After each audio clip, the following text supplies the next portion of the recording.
contaba. Bueno, jornada de sábado y bueno, ya prácticamente anticipaba el doctor Gustavo Gómez, el próximo invitado. Te concedo el honor de que lo presentes. ¿Cómo le va, doctor Gustavo Morales? ¿Qué cuenta del día? Muy bien, despierto y trabajando desde las 6 de la mañana. ¿A qué hora duerme? Duermo muy poco, por suerte. Me hace 2 horas acordar y media. Bernardo. Sí, duermo menos 4 horas, pero a diferencia de Neustadt, a la noche duermo 2 horas y media, 3 horas y 1 a la tarde. Lo que me permite a mí trabajar y leer hasta altas horas. Sí, sí, sí. Tiene a su cargo, se hizo cargo de la defensa técnica de este juicio político en contra de la doctora Ballesteros, que ayer se realizó la formulación de los cargos, el jury de enjuiciamiento, tiene a su cargo la defensa. Temprano le preguntaba, hablamos muchas cosas con José Temprano, sí, y después la trasladamos a los invitados porque nuestra costumbre es tratar de clarificar algunos temas. La pregunta que yo me venía haciendo es, dentro de la Comisión Permanente de Juicio Político, hay un legislador, José Orellana, que tiene una condena, que no está firme todavía, pero está condenado por acoso sexual, pero integra la Comisión de Juicio Político, es el encargado de formular cargos en contra de los jueces y fiscales que están desempeñando su labor. ¿Por qué sucede esto? ¿Fue recusado o alguna cosa? Mire, usted le ha quitado buena parte de emoción y de suspenso a este injusto, injustificado y malicioso pedido de formación de juicio político o de formación de jurado de enjuiciamiento en contra de la distinguida jueza doctora María Carolina Ballesteros. Es muy buena su pregunta para efectuar un par de aclaraciones. Efectivamente, el legislador José Fernando Orellana ha sido condenado el 16 de diciembre del año 2022 a la pena de 3 años de ejecución condicional por el delito de abuso sexual simple.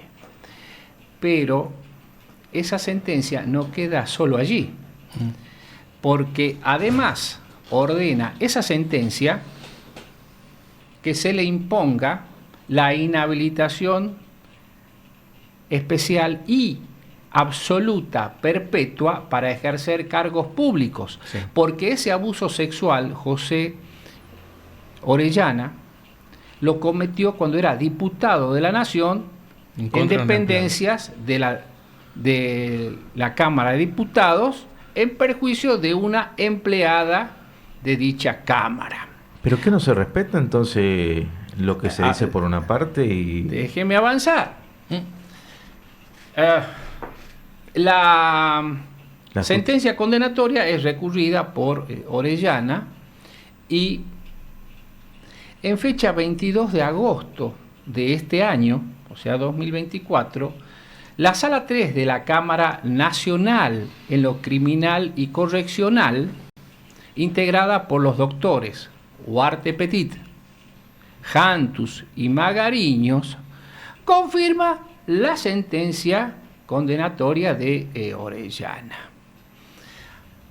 Ahora bien, a partir de allí, la Corte Suprema de Justicia de la Nación sostiene que cuando una sentencia condenatoria es confirmada por un tribunal superior, se garantiza la doble instancia y a partir de allí debe ejecutarse. Por tanto, para la Corte Suprema de Justicia de la Nación y para un importante sector doctrinario que lo voy a mencionar por las dudas, pretendan algunos descalificar esta opinión, Augusto Mario Morelo, un distinguido profesor ya fallecido de la denominada Escuela de Derecho Procesal de La Plata. Por lo cual, esa sentencia debía ejecutarse ya a partir del 22 de agosto de este año. En consecuencia, Orellana no debía ser legislador provincial. Pero ahí no se choca, por ejemplo, con el hecho de que haya sido electo antes. No, porque Primero porque antes de haber sido Candidato, electo sí. legislador, cometió este hecho delictivo. Lo que sucede... Ya había una sentencia y previa. había una sentencia condenatoria. Por eso hablo con propiedad y respetando la cronología. 16 de diciembre del año 2022 había sido condenado no solo por un hecho de índole sexual, que de por sí es delenable, sino con esa inhabilitación especial, absoluta, perpetua para ejercer cargos públicos, porque no es un abuso sexual que lo cometió en la calle, No. ¿sí? Tocándola a una niña o a una bella mujer. señorita que iba pasando. ¿Sí? Lo cometió en dependencias de la Cámara de Diputados de la Nación en perjuicio de una empleada. ¿Y cómo sigue esta historia? Bueno, pero además, y esto sí me lo voy a guardar por razones de estrategia, Bien. hay algo más que lo inhabilita a José Orellana para haber intervenido, porque él puso la firma de la acusación en la Comisión Permanente de Juicio Político. Déjenme que le ponga un poco más de suspenso y de emoción a esto, pero sí les puedo asegurar que esto va a generar no solo gravedad institucional, sino además un escándalo institucional. Bien, lo dejamos ahí entonces para que obviamente usted pueda proseguir con lo que está trabajando. Lo que sí puedo el caso de asegurarle Rodolfo Tercero Burgos, que esta semana comenzó el juicio, y obviamente queremos conocer también los detalles de cómo es que se ha desarrollado precisamente esta semana. Sí, exactamente, puertas adentro de lo que es el Poder Judicial. La situación procesal de Rodolfo Tercero Burgos es extremadamente grave. Ya hay elementos suficientes para condenarlo y enviarlo a la cárcel, porque lo primero que se llevó a cabo fue la nueva transmisión de la cámara Gesell, que es La Voz de la Menor, dirigida por un psicólogo, en este caso del Poder Judicial. La voz de la niña ha sido contundente y también la declaración de este psicólogo ha sido categórica. Los abusos sexuales han sido acreditados y cometidos por Rodolfo Tercero Burgos. Luego se han incorporado declaraciones, han sido citadas y han prestado declaraciones en el debate oral y público psicólogas que han comprometido severamente a Rodolfo Tercero Burgos. Simplemente voy a dar un ejemplo acerca de cómo una de ellas califica a Burgos como figura paterna. Amenazante, hostil y muy temida.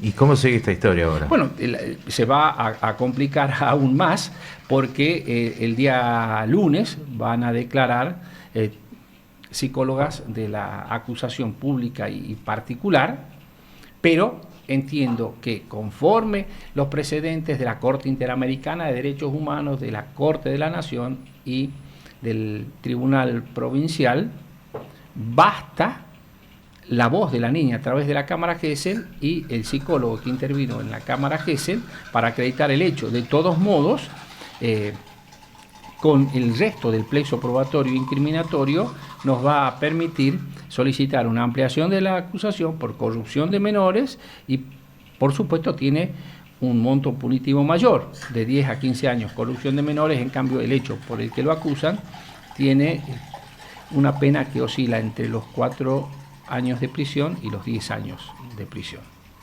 Complicado. Estamos en la etapa culmine ya de este proceso. Sí. De todos modos, desde el punto de vista estrictamente técnico, este juicio ya quedó sellado con la cámara Gesell y la declaración del psicólogo que intervino allí, que ha sido contundente. Bien, ha tenido una semana bastante movida por lo que se ve, por lo menos por lo mediático que son estos casos a los cuales estamos haciendo mención, y que, como es el caso de la jueza Ballesteros y como es precisamente el de Burgos. Sí, comentaba como anécdota que ayer, muy temprano, en el cabalístico número 6, recibí una llamada telefónica. Era esta prestigiosa jueza que me pidió que la honrara con su defensa. Uh-huh. Por eso estuve presente primero. ¿Cómo ve esa situación? Desde mi punto de vista, que es el técnico, con total serenidad, hicieron todo mal, todo, como aquella letra del tango, ¿no? Y el tiro del final. ¿De Basales? Y lo sorprendente es que esos vicios continuaron con quienes estaban allí presentes integrando el jurado de enjuiciamiento. Por eso, al final se hizo constar en el acta respectiva que la acusada, que es la doctora Ballesteros, y quien ejerce la defensa técnica, no prestaban consentimiento, no obstante servicios absolutos, a la conformación de la Comisión Permanente de Juicio Político como parte acusadora y tampoco a la integración del jurado de enjuiciamiento. Sí, me llamó la atención. Un poco más nos lo mandan por parte del Poder Ejecutivo, lo mandan al mozo que lleva el café al despacho del gobernador a que integre ese... Es muy buena su observación, Sí. Y usted, que no es abogado, ratifica mi absoluto convencimiento que a un par lo debe juzgar otro ciudadano, no otro juez. Porque recuerdo, hace rato, el distinguido fiscal Antonio Gustavo Gómez decía que hay abogados que tienen errores ortográficos. Yo voy a redoblar la apuesta. Hay jueces y fiscales que escriben con horrores ortográficos. Y aclaro que horror, para muchos jueces y fiscales, se escribe con H, empieza con H. ¿Sí? Y también recordar un viejo axioma anglosajón, según el cual un juez, ante todo, debe ser un caballero. Y si sabe derecho, mejor. La cuestión es que... Hablan de la probidad. Hablan por lo menos de la distinción, ¿sí? En estos lares y en estos tiempos, los jueces no solo no saben derecho, ¿sí? Como en el sistema anglosajón, y no deben saber derecho porque quien juzga es el ciudadano común, que es el que sabe, en este caso usted, ¿sí? Con esa especial perspicacia, sino además no son caballeros, ¿sí? Pero usted ha hecho una muy buena observación respecto de una de las tantas falencias que exhibe el jurado de enjuiciamiento. Claro, o sea, particularmente, o sea, me llamó la atención y me hizo ruido. Me hizo ruido esta conformación del jurado de enjuiciamiento. Bueno, en realidad hace más que ruido tantas falencias, pero como alguna vez dijo al final de un recital Gustavo Cerati, al jurado de enjuiciamiento y a la Comisión Permanente de Juicio Político, gracias totales. Sí, la verdad. Lo que sí voy a tener que trabajar, y bastante, ¿sí? A fin de año... Usted le puede sacar agua a las piedras, así que no sea problema. Soy una persona con suerte. Sí.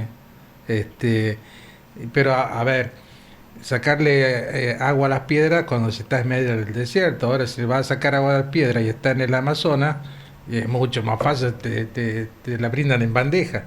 No es lo mismo jugar conmigo y con José a la pelota que jugar con Messi y Fideo, algo totalmente imposible. Aclare quién es Fideo, porque hay algunos que no lo conocen. Es Di María, Di María. Sí, por eso. Sí. Por eso le digo, si te la hacen fácil.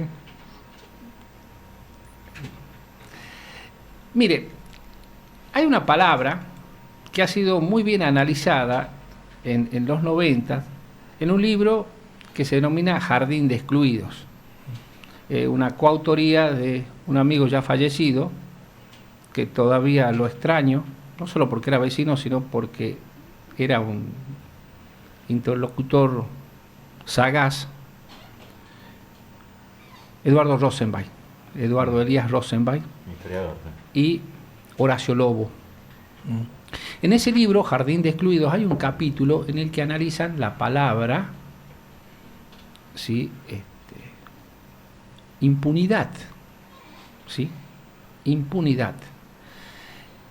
Impunidad, desde el punto de vista etimológico, significa arbitrariedad. Luego, por esas utilizaciones, se entiende que impunidad es falta de castigo, ausencia de castigo.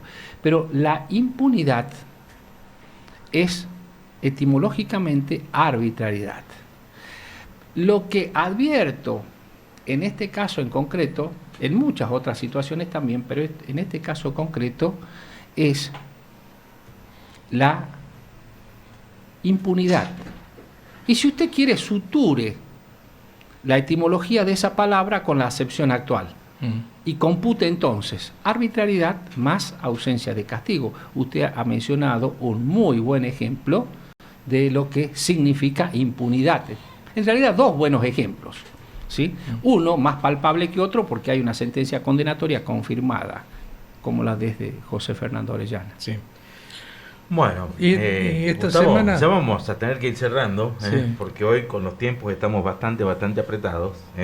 Sí, no vamos a aprender la pregunta, porque sinceramente hay temas que siguen quedando en el tintero y eso le abre también la posibilidad de decir, bueno, hay que traerlo de nuevo para ver qué es lo que acontece. Sí, déjenme dos pequeñas reflexiones, una que es de una pedagoga española, sí, Josefina Aldecoa, que en realidad es el esposo del marido, pero su apellido es Rodríguez Álvarez, quien sostenía que la verdad y la justicia no tienen fronteras.